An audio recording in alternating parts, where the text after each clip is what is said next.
How did the Tarzan yell come about? The Tarzan yell came about many moons ago when I would see the Tarzan and Jane movies.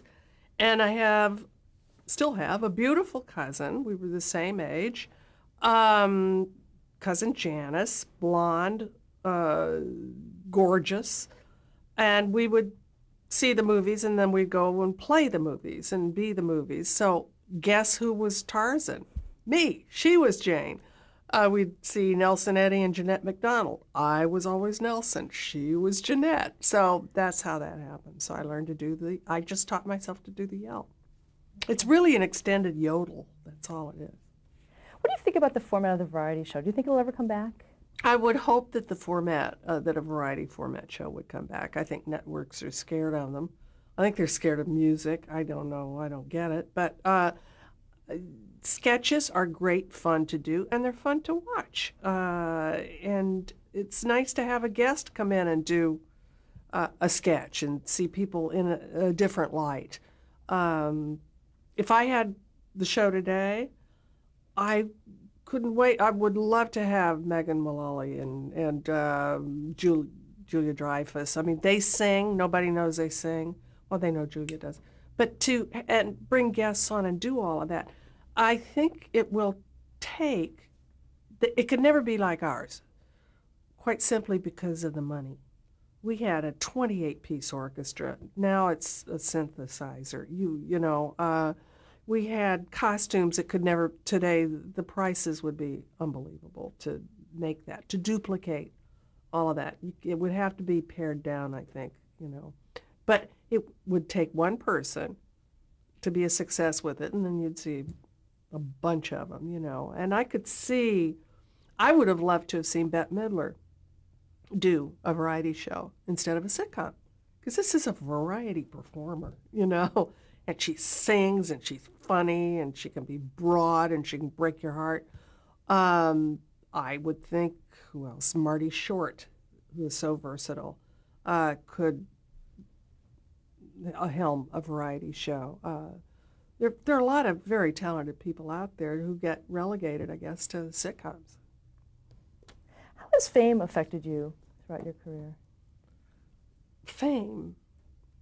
I've never really thought of that. When I went back to New York, all I wanted to do was to be able to earn enough in show business to pay the rent and to put food on the table and clothes on my back. I would have been in the chorus. I would have been very happy to do all of that. It just kind of happened. It happened slowly. And I have never not been grateful for the good fortune that has come my way. And so I try to be nice to people and give and get back as good as you give. Do you get stopped on the street a lot? I don't get stopped on the street. Well, in New York I do. And that's kind of fun. Hey, Carol, how you doing? Or, a cab driver will yell out, or a bus driver or something like that. I'll get stopped when I go to Gelson's, the supermarket over here. But it's always very nice. People just saying, oh, we loved your show, and when are you going to do something, and da-da-da. Very nice. And sometimes little girls. And at first I thought, why are they looking at me that? Because, they wouldn't know my show. They know me from Annie. And so that's kind of interesting, too, What advice would you give to a young performer starting out in the business? I would advise anybody starting out and wanting to be in the business to get as much training as they can.